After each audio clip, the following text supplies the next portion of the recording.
Bom dia, boa tarde, boa noite, web espectadores, Vitamina F, sua dose futebol. Mais um vídeo, vim aqui comigo, Fábio Machado, jornalista, repórter, comentarista da Rádio Regional aqui de Florianópolis, um grande amigo. Já participei algumas vezes, como vocês já viram no antigo programa dele, na Prime TV. E hoje ele está aqui, agradecendo aqui o Portal da Ilha, tá cedendo aqui o espaço aqui pra gente, estúdio, bem bonito. O Fábio aqui como mediador vai fazer todo o agradecimento pessoalmente aqui depois, certo? Bom dia, boa tarde, Fábio Machado. Valeu, CP, obrigado, um abraço aí para os amigos do Fute Rio, né? Vitamina F, do qual eu já tive o privilégio de escrever uma coluna em determinado momento em que nosso amigo estava vetado pelo departamento médico. É sempre uma satisfação muito grande poder interagir, poder compartilhar algumas lembranças que a gente tem do futebol, principalmente o futebol carioca, que não é segredo para ninguém, durante muito tempo influenciou, ditou moda, surgir ídolos, né? Ídolos surgiram aqui no nosso futebol, no futebol catarinense, futebol de Florianópolis em geral. Diz o Fábio que é um torcedor do Entrerriense, né? Conta essa história pra gente. Rapaz, sou obrigado a dizer que eu sou do Entrerriense. Aqui em Florianópolis eu não sou nem Avaí, nem Figueirense. Eu torço pro Externato, campeão catarinense de 1925. Na verdade, a gente tem algumas lembranças, né, de equipes assim, né, que já participaram do futebol carioca. Aí uma vez perguntaram, torce no Rio? Não, eu torço para o Entrerriense. Então fica assim, torcedor do Entrerriense. Só não manda cantar o hino porque eu estou meio desafinado hoje. Falar de um ídolo, então, nem pensar, né? Oi? Falar de um ídolo do Entrerriense, então, nem pensar, né? Foram tantos que se eu citar um, eu vou cometer uma injustiça muito grande. Tá certo, Fábio. O Fábio hoje, retornando para a Rádio Regional, depois de um período de descanso. É verdade. Né? É verdade. E como é que está sendo esse retorno, cara? Muito legal, né? A gente tem uma paixão muito grande pelo microfone, a gente tem uma paixão muito grande pelo futebol, né? Nossa essência, aquilo que a gente realmente gosta. O Data Fábio, né? Está de volta, como o Rafael Araldi, que é o nosso coordenador e locutor, me chama, porque a gente sentia falta, né? Então a gente foi dado esse descanso aí em 2, 3 meses, mas já era também combinado que eu voltaria, né? Então é um momento de descanso, foi bom, a gente curtiu um pouco a família. Eu acabei também desenvolvendo uma outra atividade aí paralela a isso, que é também no ramo de comunicação, que eu gosto muito, mas é para uma empresa privada. Mas é muito gostoso estar de volta, a repercussão foi muito boa nas mídias sociais, muitas mensagens eu recebi. Senti tua falta, senti dos teus dados estatísticos, senti do teu comentário. Isso realmente deixa a gente muito satisfeito e a gente tem essa responsabilidade de sempre fazer o serviço da melhor forma. É o melhor retorno, né? Para a gente que gosta muito de rádio, né? A gente não tem aquela... dizem que a imagem vale muito, né? Mas nós que trabalhamos com rádio, a gente está no rádio porque a gente gosta, né? A paixão, né? Dizem muito que é uma grande cachaça, né? O rádio. O rádio é sensacional, né? O rádio é uma coisa fantástica. O rádio é algo que, por mais que alguém diga que um dia vai acabar, não vai não, pelo contrário, né? Quando surgiu a internet, alguém disse que era o sepultamento do rádio. Pelo contrário, a internet ela rejuvenesceu o rádio, né? A internet ela acabou trazendo de volta o rádio para muitos jovens que sem a internet não tinham o hábito de ligar um rádio, não conheciam. Então hoje, em qualquer aparelho de MP3, celular, a pessoa está lá. Claro que a gente não vê mais aqueles rádios grandes, como a gente acostumou a ver no Canal 100, por exemplo, né? Aquele rádio grandão que ficava lá na geral da arquibancada, do Maracanã, nos estádios de todo o Brasil. Mas com o advento da internet, com a massificação, com o MP3, com aqueles aplicativos de celulares, o rádio voltou e voltou muito forte, principalmente no futebol. E nós temos esse retorno, quando a gente termina uma jornada, quando alguém faz uma observação de um comentário feito, um elogio, crítica também. Então, e o rádio é isso, o rádio é uma paixão, não tem tamanho você chegar na cabine, você fazer a abertura de uma jornada, você entrar naquele espírito de uma transmissão, você ser, como é que eu vou falar, o fiel depositário, né, das cenas que acontecem, porque a pessoa está em casa, às vezes não está na TV, está trabalhando, está no ônibus, está a caminho da BR, ela confia em você, né? Se você diz que a bola passou raspando do travessão, é porque ela passou raspando o travessão. Se você, como comentarista, diz que o lateral direito não está apoiando, o ouvinte tem que acreditar, porque o lateral direito não está apoiando. Então é fantástico. Pode não parecer, mas o Fábio é mais jovem do que eu, né? Não entendi isso, né? Pois é. Mas como é que entrou o rádio na vida, assim, né? Como você falou assim, pô, o rádio vai ser minha vida, o rádio vai ser não vou dizer minha sobrevivência, mas aquilo que eu quero para mim, para trabalhar, assim, né? Desde muito cedo eu tenho um pai... Alguém que você tenha se espelhado, né? Escutando, né? Não, o meu pai ouvia muito rádio. Meu pai ouvia rádio demais aqui. Então, eu lembro assim que ele chegava do serviço ao meio-dia e acho que era 13h, tinha a Vanguarda, né? O Jornal da Vanguarda, alguma coisa assim, com Adolfo Zigueli, já falecido. E depois tinha as transmissões do futebol carioca, principalmente, né? Como eu disse no início da entrevista, o futebol carioca, hoje ele perdeu força, até pelo crescimento dos times catarinenses, que hoje disputam a Série A. Mas se nós voltarmos aí a 25, 30 anos, em que Avaí e Figueirense mal disputavam o estadual, né? Disputavam 4 meses o estadual, depois praticamente fechava o time. Então aí você, como tinha influência, o Rio era a capital, né? O rádio era muito forte. Então o rádio nacional, aqui se a gente falar aí, eu vou elencar vários, né?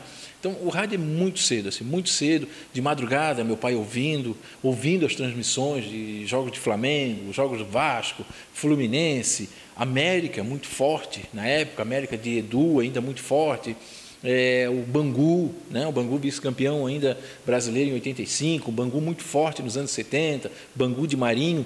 Então o rádio ele foi entrando na vida, né? Ele fazia parte da vida. E durante o dia, aí eram os rádios locais, muito forte, né? Então, hoje é um comentarista, mas ele teve um programa que foi um dos maiores sucessos, chamava Miguel Livramento. Então, das 10 ao meio-dia, ou das 9 ao meio-dia, toda a rádio estava ligada no programa do Miguel Livramento. Por quê? Porque trazia variedades. A pessoa ficava sabendo do trânsito, ficava sabendo de uma notícia importante aqui, acolá, as notícias do futebol. Então, a rádio foi a paixão, assim, a primeira ouvida, né? Não a primeira vista, a primeira ouvida. E eu lembro de muito cedo, assim, meu pai com um radinho, eu não lembro agora a marca, mas era um radinho que tinha uma capa de couro em volta, assim, com os furinhos da caixa de som, e eu tenho até hoje, assim. E aí, às vezes, tu ficava escutando, ficava imaginando como é que pode ter alguém lá dentro falando, né? Tu começava a criar uma relação muito forte. O rádio realmente é uma paixão. Mágico demais. Vamos falar um pouquinho do Fábio Torcedor, né? Como é que o Fábio Torcedor descobriu o futebol? Aí muito cedo, né? Eu tenho uma capacidade muito grande, um dom, digamos, de decorar muito fácil datas, passagens, escalações, né? Então, o pessoal me conhece aqui como Data Fábio, né? Então, era muito cedo, assim, eu não tinha um time. A gente gostava de futebol, sabe? Gostava de futebol. Então, por exemplo, se eu buscar na minha memória assim, eu consigo lembrar, por exemplo, da decisão do Campeonato Carioca de 77. Eu lembro, assim, é como se eu estivesse vendo na TV hoje e ouvindo no rádio a decisão do Carioca 77. Né? Foi para a penalidade, o Vasco foi campeão em cima do Flamengo. Tita perdeu o pênalti. Tita perdeu o pênalti. Eu lembro de 2 jogadores do Vasco que estavam sendo lançados praticamente naquela decisão, o Zandonai e o Guina. Então tem explicação eu lembrar do Zandonai e do Guina, quer dizer, né? Talvez eu não tivesse nem prosseguido numa carreira assim muito conhecido, mas eu lembro que com 8 anos de idade, eu lembro do Zandonai e do Guina, né?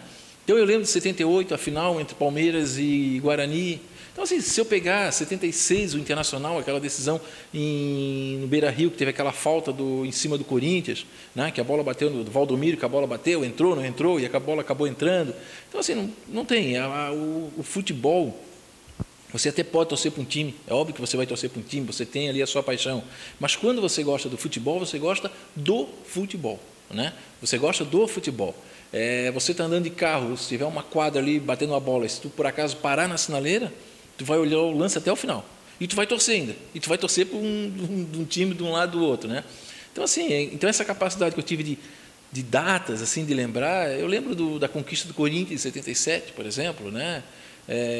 Quem não vai lembrar está aqui o Paulo, mas é verdade, aquele gol do Basílio, aquele gol chorado.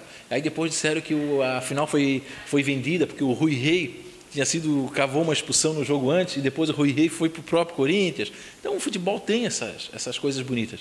Como não lembrar da ascensão do Flamengo de 79, né? Já em 78 começou a surgir aquele Flamengo, o Zico já se encaixando naquele elenco, começou com Merica, Dequinha, o Toninho Baiano, e depois foi para Rondinelli, até chegar no Moser, enfim, todo aquele grupo que conquistou em 81 o Mundial.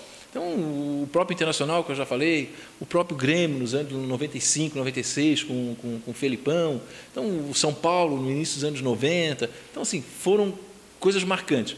No futebol local, já que a gente fala aqui, a gente lembra da conquista de 88 do Avaí, que foi uma das conquistas mais lembradas até hoje. O torcedor do Avaí ele é capaz de falar a escalação daquele time, de cor, e não fala do título de 2009, porque aquilo marcou, fazia 13 anos que a capital não ganhava um título, havia uma supremacia muito grande do Joinville. Então, quando Florianópolis voltou a ter um campeão, que foi o Avaí em 88, aquilo foi muito marcante. E foi um jogador da base do Flamengo, que era o camisa 10, o Adilson Heleno, que aqui veio para cá como Adilson, né? Que era dos juniores do Flamengo, que era taxado, inclusive, na Gávea, como sucessor do Zico. Como tantos, né? Como tantos, o Adilson foi um deles, o Adilson Heleno, e aqui ele emplacou um campeonato que ele foi... Tanto que um ano depois, pelo Criciúma, jogando poucas partidas, ele foi bola de prata da revista Placar. Então, assim... E aí depois o crescimento do Figueirense, né? O crescimento do Figueirense no final dos anos 90, com o Prisco Paraíso, chegando à Série A, culminando com o vice-campeonato da Copa do Brasil, perdido para o Fluminense, com o gol do Roger, né? Do Renato Gaúcho. Então, não tem, se a gente for falar do futebol, meu amigo, pode pedir mais umas 2 geladas lá, porque a conversa vai longa. E, claro, focando, você falou do Flamengo 81, tem que lembrar do Lico, né? Que... morador aqui da região, saiu aqui do Avaí para o Flamengo também, né? O Lico é uma pessoa maravilhosa. O Lico é uma pessoa que eu até me arrepio, assim, viu? Porque é um ídolo e é uma pessoa do bem. É uma pessoa, assim, para quem... né, o pessoal aí do Rio, o Lico, nós estamos falando, é o Lico mesmo, aquele que foi campeão com o Flamengo em 81, Raul, Leandro, Marinho, Moser e Júnior, Andrade, Adídio e Zico, Tita, Nunes e Lico. O Lico é de uma simplicidade fenomenal, graveto, era o apelido dele, né, porque é extremamente magro, e conquistou o mundo. E hoje ele é de uma simplicidade, atende bem todos, né, mora lá em Bituba, tem uma família muito linda. E o Lico ele teve uma passagem muito forte pelo futebol catarinense, ele foi para o futebol de Joinville, para o América, né, teve passagem no Marcílio, teve passagem no Figueirense, foi vice-campeão em 75, perdendo para o Avaí, fez parte de um grande time do Avaí em 1977, junto com o Renato Sá, que depois jogou no Botafogo, junto com o Almir, que foi volante, campeão pelo São Paulo, pelo Curitiba. Enfim, foi um grande time que o Avaí fez e foi ídolo no Joinville, né? E no Joinville foi onde ele foi para o Flamengo. É uma pessoa realmente maravilhosa e que eu já disse para ele, eu já escrevi para ele o seguinte, que Deus deu o dom dele fazer parte de um dos maiores times do mundo, que é o time do Flamengo de 81. Mas, acima de tudo, deu para ele o bom caráter que ele é e ele merece. E aí eu tive uma conversa com ele agora recentemente e ainda perguntei se ele conversa com o pessoal, se ele tem contato com os jogadores. Ele tem contato com os jogadores. Ele teve, inclusive, recentemente, ele contou que teve falando com o Leandro, teve lá na pousada, né, em Cabo Frio, né, que o Leandro tem. Então, realmente é uma pessoa maravilhosa e que fez parte de um time mágico, né, fantástico. Lico, eu estou atrás, hein, Lico? Estou atrás de você, estou esperando a resposta das 3 mensagens que eu já te mandei, mas você vai me responder. Eu vou conversar com o Lico, e ele vai... Tu vai bater um papo com o Lico, tá? Tu vai fazer uma entrevista muito legal com o Lico, porque realmente ele tem grandes histórias aí para falar para ti do futebol em geral. E quando você remete assim o Fábio, o torcedor, aquele que admirava o futebol carioca, tem algum momento, assim, alguma passagem que realmente é inesquecível, tirando o Flamengo de 81, que você já falou aqui, com emoção e tudo, uma lembrança, independente de clube, uma lembrança bacana assim que você tem do futebol carioca? É uma lembrança bacana e que hoje me traz um pouco de tristeza, que é a falta da Geral do Maracanã. A Geral do Maracanã, para mim, era um patrimônio brasileiro. Eu tive oportunidade em 92, eu estive numa excursão, né? Tinha muita excursão, eu participei daquela final Flamengo e Botafogo, um gol do Júnior, né? Foi 3-0 no primeiro jogo, 2-2 no segundo jogo, teve até um trágico acidente que caiu uma par da arquibancada, mas eu confesso assim que durante 15 minutos eu nem olhei para a partida, durante 15 minutos eu fiquei olhando para a Geral do Maracanã. As personalidades, as figuras, as fantasias, pessoal simples, aparecia assim, às vezes até desfile de carnaval, às vezes um bloco ia para cá, vinha um outro para cá. Então, assim, com essa reforma, com esse novo Maracanã, claro que a gente vai ter que se adaptar, claro que é modernidade, mas já que você perguntou, o que me lembra muito o Rio, me remete, é a Geral do Maracanã. Eu acho que era um patrimônio que quem acompanhou o Canal 100, né? Quem acompanhou o Canal 100, aqueles flash, focava direto naqueles personagens. É uma coisa assim que eu sinto muita saudade, assim. Sinto muita saudade, uma espécie de nostalgia e uma espécie de tristeza porque não existe mais. Dizem, sempre lá no Rio, a gente sempre falou que, fala até hoje, né, que é o espaço mais democrático do futebol, era a Geraldo Maracanã, né? Geraldo Maracanã, você via gente desdentado, né? Mas ficava bonito, sorrindo, porque era um sorriso genuíno, gente fazendo careta, era fantástico. A Geraldo Maracanã, quem puder ir no YouTube lá, vai lá no canal 100, né? Tinha muitas imagens assim, né? E era um espaço de festa mesmo, né? As pessoas não ficavam sentadas, tinha gente que não via nenhum jogo. O cara ficava ali tão doido, tão dentro do espetáculo, ele acabava, corria junto com o jogador, tinha um corria junto com bandeira, e você via um torcedor do Flamengo, do outro lado já tinha um do Botafogo, atrás já tinha um do Flamengo de novo, outro Botafogo, e a gente não tinha muito agito, né? Não tinha, se respeitava ali. Xingava o treinador, às vezes o treinador respondia de volta, não respondia. Aí devolvia, tem aquele que jogava o chinelo e depois pedia para o guarda devolver o chinelo dele, porque senão ele ia embora. Mas a lembrança, sim, uma lembrança dessa do futebol carioca, principalmente, que eu tenho, é uma dessas, né? E não tem como não deixar de lembrar um Fla-Flu, né? No domingo à tarde, que era um jogo também muito diferenciado, as torcidas davam um espetáculo muito grande, o clássico Flamengo e Vasco, né?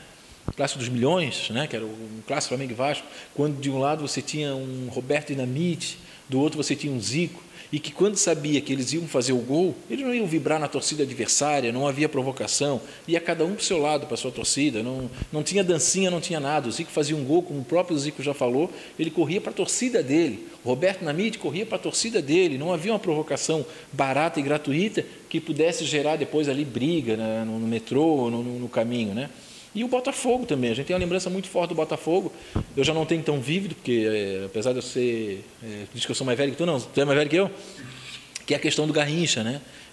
Eu não pude ver, mas sempre quando eu lembro assim do Maracanã, principalmente daquele lado direito, a gente lembra muito dos dribles do Garrincha, muito forte, a máquina tricolor em 75, 76, né? O timaço daquele, com Dorval, com Rivelino, com Carlos Alberto, o Pintinho, o Caju chegou a jogar, o lateral direito lá, o Capita, o Carlos Alberto Torres, timaço, né? O goleiro era o Wendel, né? Enfim, timaço daquele. Então aquela máquina tricolor também marcou muita época no futebol carioca. Tá bom, antes da gente encerrar, fala sobre o site, o DataFab, você vai voltar, se não vai voltar, né? A fanpage está parada, a gente não vê muita coisa há algum tempo. Não, eu tenho o site fabioluizmachado.com.br, Luiz com Z, fabioluizmachado.com.br, e ali mesmo já tem os linkzinhos, que é o álbum de figurinhas, que é um resgate que eu faço, e memória, né? Que a gente traz a memória do futebol, tem o DataFab também, que são as datas do ano, e, claro, os meus comentários de Avaí, Figueirense, do futebol brasileiro em geral. Antes de fechar, eu quero agradecer também ao Portal da Ilha, portaldailha.com.br, com várias informações aqui da região de Florianópolis, do nosso amigo Paulo, que até forneceu aqui o espaço. E quero demais agradecer, mandar um abraço. Não pagou o café ainda, né? Não, está difícil, mas ele ainda vai pagar. E quero demais agradecer o pessoal do Fute Rio, o pessoal da tua coluna, Vitamina F, que eu leio sempre. Não concordo 90%, mas leio. Isso que é importante. E agradecer o espaço, o carinho. Isso aí, Fábio. Valeu, obrigado. Obrigado aí. Vitamina F, sua dose de futebol. Em breve com uma nova entrevista, com não necessariamente futebol, como eu já falei anteriormente, vamos vir com entretenimento, com música e com o que tiver, né? O importante é ser feliz e brincar também, né? Um abraço grande, até a próxima.